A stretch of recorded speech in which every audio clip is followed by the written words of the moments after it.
নমস্কার। কবি শ্যামাপ্রসাদ ঘোষের কবিতা খুকি ও কবি ঠাকুর।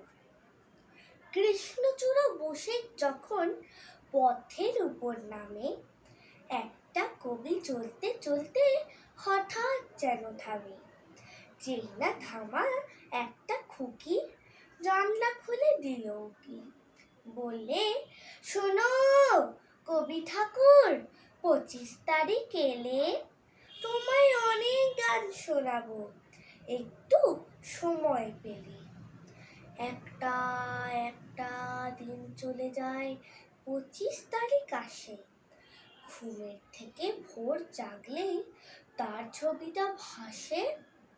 আকাশ বলে রবীন্দ্রনাথ, বাতাস বলে রবি, পথের ধুলো বলে, কবি তুই কি আমার হবি। এমন সময় সেই খুকিটা যেই না শোনায় গান, জোড়াসাঁকোয় চমকে ওঠে ঠাকুর কবির প্রাণ। খুকির দাদা পার্থপ্রতিম নাটক করে ভালো।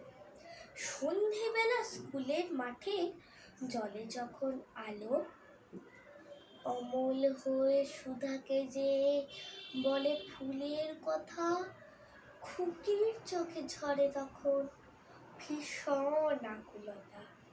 বলে, ঠাকুর বাঁচিয়ে দিও আমার অমলদাকে।